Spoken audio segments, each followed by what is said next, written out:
दृष्टि आईएएस के audio article programme में आपका स्वागत है। आज का हमारा आर्टिकल द इंडियन एक्सप्रेस में छपे लेख why did the crypto currency market crash and what lies ahead और लाइव मिंट में प्रकाशित लेख crypto currencies in the day and age of renewed inflation fears के सम्मिलित सारांश पर आधारित है। इसमें टीम दृष्टि के इनपुट्स भी शामिल हैं। यह ऑडियो आर्टिकल सामान्य अध्ययन प्रश्न पत्र 3 के आर्थिक विकास खंड से जुड़ा है। तो आइए लेख की शुरुआत करते हैं। हमारे वीडियो अंग्रेजी में देखने के लिए फॉलो करें हमारा ही दूसरा यूट्यूब चैनल दृष्टि आईएएस इंग्लिश। देश में क्रिप्टो करेंसीज को लेकर अनिश्चितता का माहौल बना हुआ है। बिटकॉइन जैसी क्रिप्टो करेंसीज को लेकर चीजें साफ नहीं हैं। इससे निवेशक नर्वस हैं और घरेलू क्रिप्टो करेंसी एक्सचेंजेस पर दबाव बना रहे हैं।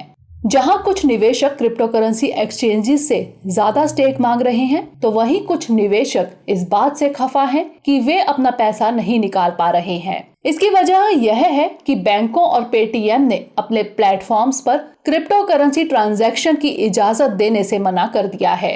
इससे क्रिप्टो इंडस्ट्री में मौजूदा डील्स फिलहाल आगे नहीं बढ़ पा रही हैं। तो उधर बीते दिनों क्रिप्टो करेंसी के मार्केट कैप में करीब $1 ट्रिलियन का नुकसान हुआ और बाइनेंस और कॉइनबेस सहित कई बड़े ट्रेडिंग प्लेटफॉर्म क्रैश हो गए, जिससे निवेशकों को निराशा हुई थी। हालांकि बाद के घंटों में बिटकॉइन, इथेरियम और डोजी कॉइन जैसी कई क्रिप्टो करेंसी में सुधार देखने को मिला था। ये हालिया गिरावट वित्तीय और भुगतान संस्थानों को क्रिप्टो करेंसी सेवाएं देने से बैन करने के चीन के फैसले के बाद आई थी। दरअसल चीन की 3 सरकारी संगठनों national internet finance association of China, China banking association और payment and clearing association of China ने सोशल मीडिया पर चेतावनी जारी की थी। इन संगठनों ने निवेशकों से कहा था कि अगर उन्हें क्रिप्टो करेंसी इन्वेस्टमेंट ट्रांजैक्शंस में कोई लॉस होता है तो उनके पास कोई प्रोटेक्शन नहीं होगा। चीन के फैसले पर बाजार की प्रतिक्रिया क्रिप्टो करेंसी में भारी गिरावट के रूप में सामने आई। इन हालातों के बीच क्रिप्टो करेंसी, जिसे ट्रांजैक्शन का फ्यूचर माना जा रहा है, उस पर सवाल उठाए जा रहे हैं। तो आइए आज बात करते हैं क्रिप्टो करेंसी और उससे जुड़े सभी अहम पहलुओं की। साथ ही समझते हैं कि भारत में इसका फ्यूचर और संभावनाएं किस तरह से देखी जा रही हैं। आइए विचार करते हैं। सबसे पहले जान लेते हैं क्रिप्टो करेंसी क्या है और जानते हैं इसकी व्यवस्था के बारे में। क्रिप्टो करेंसी एक तरह की वर्चुअल करेंसी होती है। इसे डिजिटल करेंसी भी कहा जाता है। आसान शब्दों में समझे तो क्रिप्टो करेंसी किसी मुद्रा का एक डिजिटल रूप है। यह किसी सिक्के या नोट की तरह ठोस रूप में या प्रत्यक्ष रूप से आपकी जेब में नहीं होती है, बल्कि यह पूरी तरह से डिजिटल होती है। डॉलर या रुपये जैसी करेंसी की तरह क्रिप्टो करेंसी से भी लेन देन किया जा सकता है। क्रिप्टो करेंसी को कोई बैंक, कोई सरकार या कोई विनियामक अथॉरिटी नहीं जारी करती है। इसे जारी करने वाले ही इसे कंट्रोल करते हैं। क्रिप्टो करेंसी का इस्तेमाल डिजिटल दुनिया में ही होता है। ग्राहक क्रिप्टो करेंसी को ऑनलाइन वॉलेट में रख सकते हैं। मौजूदा वक्त में दुनिया भर में कई तरह की वर्चुअल करेंसी प्रचलन में हैं, जैसे बिटकॉइन, ईथर, रिप्पल, लाइटकॉइन आदि। इनमें से बिटकॉइन सबसे पॉपुलर क्रिप्टो करेंसी है और इसका मूल्य भी सबसे ज्यादा है। हर बिटकॉइन ट्रांजैक्शन ब्लॉकचेन के जरिए पब्लिक लिस्ट में रिकॉर्ड होता है, जो डिसेंट्रलाइज्ड तरीके से अलग अलग यूजर्स द्वारा किया जाने वाला रिकॉर्ड मेंटेनेंस सिस्टम है। क्रिप्टो करेंसी की ट्रेडिंग में ग्राहकों को अपने देश के नियम कानून ध्यान में रखने होते हैं। हर क्रिप्टो करेंसी की अपनी अलग वैल्यू होती है। कई फैक्टर्स हैं जो किसी कॉइन का वैल्यू डिसाइड करते हैं। जैसे बिटकॉइन को गोल्ड के सब्स्टिट्यूट के तौर पर देखा जाता है, तो वहीं कुछ शिबा इनू जैसे कॉइन है जिनकी कोई वैल्यू नहीं है। क्रिप्टो करेंसी की कीमत मांग और आपूर्ति के सिद्धांत पर तय होती है, यानी जब उसकी मांग ज्यादा होगी और आपूर्ति कम होगी तो इसकी कीमत भी ज्यादा होगी। लेकिन अगर मांग कम हुई और आपूर्ति ज्यादा हुई तो उसकी कीमत भी कम हो जाएगी। क्रिप्टो करेंसी की शुरुआत की बात करें तो 1983 में अमेरिकन क्रिप्टोग्राफर डेविड चाम ने ई कैश नाम से सबसे पहले क्रिप्टोग्राफिक इलेक्ट्रॉनिक मनी बनाई थी। 1995 में डिजी कैश के जरिए इसे लागू किया गया। 2009 में सातोशी नाकामोतो नाम के वर्चुअल निर्माता ने बिटकॉइन नाम की क्रिप्टो करेंसी बनाई। इसके बाद ही क्रिप्टो करेंसी को दुनिया भर में लोकप्रियता मिली। अब जानते हैं कि क्रिप्टो करेंसी की पृष्ठभूमि के बारे में, साथ ही समझते हैं कि इसकी ट्रेडिंग किस तरह की जाती है। क्रिप्टो करेंसी को खरीदने और बेचने की प्रक्रिया काफी आसान है। क्रिप्टो करेंसी की खरीद बिक्री क्रिप्टो करेंसी एक्सचेंज वेबसाइट और एप्स के जरिए की जा सकती है।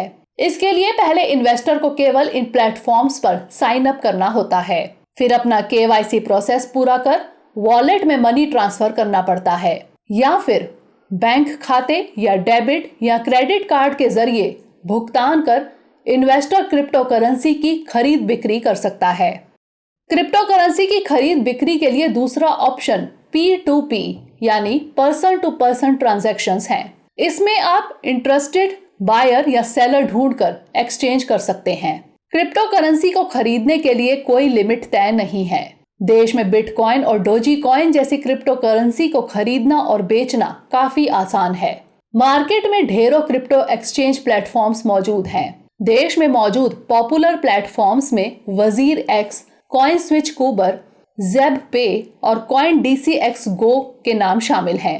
इन्वेस्टर्स कॉइन बेस और बाइनेंस जैसे इंटरनेशनल प्लेटफॉर्म्स से बिटकॉइन, डोजी कॉइन और इथेरियम जैसी दूसरी क्रिप्टो करेंसी भी खरीद सकते हैं।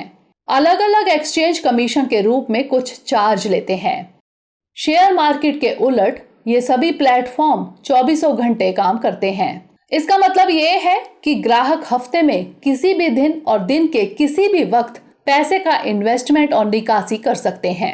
दुनिया भर में क्रिप्टो करेंसी को लेकर काफी लोकप्रियता बढ़ी है। भारत भी इसमें पीछे नहीं है। ऐसे में सवाल है कि भारत में क्रिप्टो करेंसी के भविष्य को किस तरह देखा जा रहा है। क्रिप्टो करेंसी भारत में गैर कानूनी नहीं है, लेकिन इन्हें रेगुलेट नहीं किया जाता। इसका मतलब यह है कि लोग बिटकॉइन खरीद और बेच सकते हैं, यहाँ तक बतौर इन्वेस्टमेंट इसे रख भी सकते हैं, लेकिन हमारे देश में इसकी देखभाल या सुरक्षा के लिए कोई गवर्निंग बॉडी नहीं है। पिछले कुछ सालों में हमारे देश में क्रिप्टो करेंसी का प्रचलन तेजी से बढ़ा है, लेकिन इसको लेकर देश में कोई कानून या रूल्स रेगुलेशन नहीं है। देश में क्रिप्टो करेंसी से जुड़ी व्यापारिक गतिविधियों में बढ़ोतरी देखते हुए इसके विनियमन के लिए नवंबर 2017 में एक अंतर मंत्रालयी समिति का गठन किया गया। 2018 में RBI ने क्रिप्टो करेंसी को लेकर एक सर्कुलर जारी किया था। इसमें RBI ने देश में क्रिप्टो करेंसी के व्यापार करने पर रोक लगा दी थी। सुप्रीम कोर्ट ने फरवरी 2020 में RBI की ओर से लगाए गए बैन को खारिज कर दिया था। सुप्रीम कोर्ट के फैसले के बाद भारत में क्रिप्टो करेंसी में कारोबार हो रहा है। सरकार ने 2019 में भी क्रिप्टो करेंसी पर बैन लगाने और इसको आपराधिक बनाने के लिए बिल का मसौदा तैयार किया था। इसका नाम banning of crypto currency and regulation of official digital currency bill 2019 यानी क्रिप्टो करेंसी प्रतिबंध एवं आधिकारिक डिजिटल मुद्रा विनियमन विधेयक 2019 था। हालांकि यह बिल संसद में पेश नहीं हो पाया था। उम्मीद जताई जा रही है कि इस बिल को संसद के आगामी मॉनसून सत्र में पेश किया जा सकता है। यह ड्राफ्ट बिल गर्ग कमेटी की सिफारिशों के आधार पर तैयार किया गया है। इस बिल में देश में क्रिप्टो करेंसी एसेट्स रखना आपराधिक बनाया गया है। गौरतलब है कि केंद्र सरकार ने क्रिप्टो करेंसी को लेकर पूर्व वित्त सचिव सुभाष गर्ग की अध्यक्षता में एक्सपर्ट कमेटी का गठन किया था।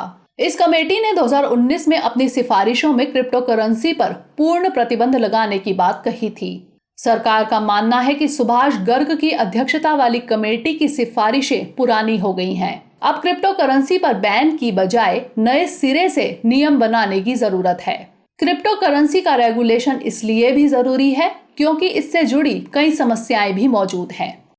ऐसे में सवाल है कि क्रिप्टो करेंसी से जुड़ी चुनौतियां क्या क्या हैं। क्रिप्टो करेंसी से जुड़ी कई चुनौतियां देखने को मिलती हैं। क्रिप्टो करेंसी की पूरी व्यवस्था के ऑनलाइन होने के कारण इसकी सिक्योरिटी का मसला बना रहता है और इसके हैक होने का खतरा भी। क्रिप्टो करेंसी की सबसे बड़ी समस्या है इसका ऑनलाइन होना और यही कारण है कि क्रिप्टो करेंसी को एक असुरक्षित मुद्रा माना जा रहा है। क्रिप्टो करेंसी को लेकर एक चुनौती यह भी है कि ज्यादातर बैंक क्रिप्टो एक्सचेंज प्लेटफॉर्म के साथ काम करने के लिए तैयार नहीं हैं, जिसने इससे लेन देन की प्रक्रिया को मुश्किल बना दिया है। बिटकॉइन की कीमतों में भारी उतार चढ़ाव के कारण अक्सर यह सवाल उठता है कि क्या एक करेंसी के रूप में काम करने में यह सक्षम है। फिर चूंकि यह किसी केंद्रीय बैंक द्वारा समर्थित नहीं है, इसलिए निजी तौर पर इसका लेन देन होता है। इसे माइनिंग नामक एक प्रक्रिया के जरिए जनरेट किया जाता है, जिसके लिए एक खास किस्म के सॉफ्टवेयर की जरूरत होती है। इसके लिए बेहतर प्रोसेसर और निर्बाध बिजली आपूर्ति की जरूरत है, जो हमारे देश में मुश्किल है।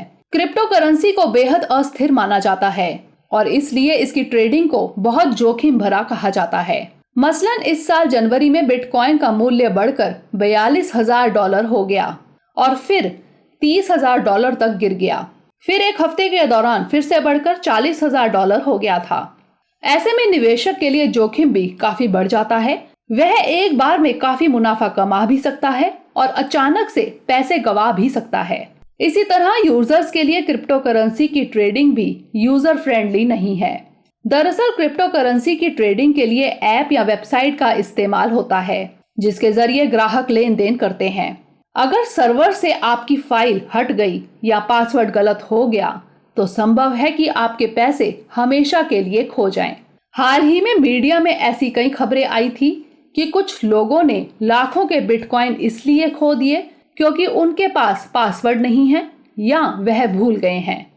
बड़ी मुश्किल यह है कि अगर कोई गड़बड़ी हुई तो आप कहीं शिकायत नहीं कर सकते, क्योंकि इस करेंसी का कोई रेगुलेटर या गारंटर नहीं है। शेयर बाजार में किसी भी व्यवसाय इकाई के शेयर की कीमतों का निर्धारण उसके कारोबार, बाजार में उसकी मांग आदि के आधार पर किया जाता है। लेकिन क्रिप्टो करेंसी में पारदर्शिता के अभाव और इसकी कीमतों की अस्थिरता को देखते हुए कई विशेषज्ञ क्रिप्टो करेंसी के विनिमय के संदर्भ में आशंकाएं जाहिर करते हैं। इसके अलावा tax, insolvency code, payment system, निजता और डाटा प्रोटेक्शन जैसी बड़ी चुनौतियां भी मुश्किलें खड़ी कर रही हैं।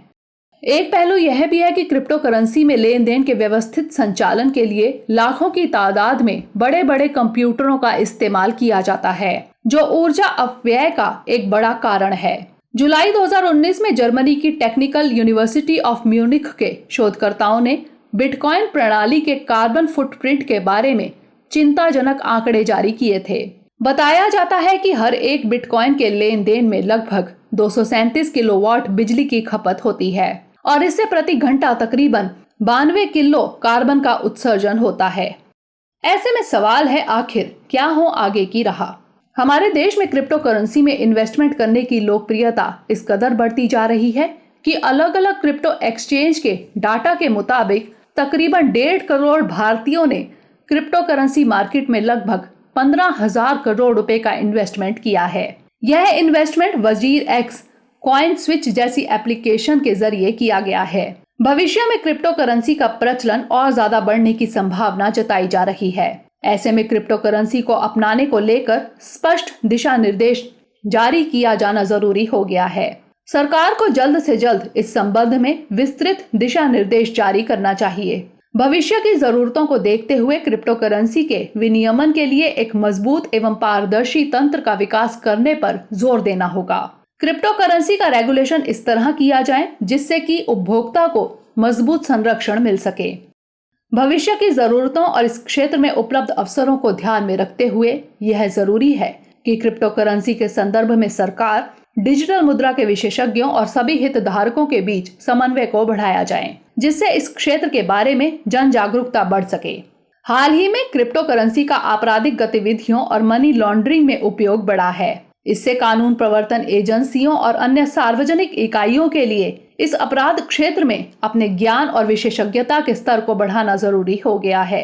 क्रिप्टो करेंसी के आपराधिक गतिविधियों में दुरुपयोग से निपटने के लिए निजी और सार्वजनिक दोनों क्षेत्रों के बहु एजेंसी और बहु विषयक दृष्टिकोण की जरूरत है, ताकि देश में क्रिप्टो करेंसी को लेकर राह तैयार हो सके। आइए अब नोट करते हैं आज का सवाल। क्रिप्टो करेंसी के बारे में बताइए। क्रिप्टो करेंसी से जुड़ी चुनौतियों का उल्लेख करते हुए इनसे निपटने के उपाय सुझाइए।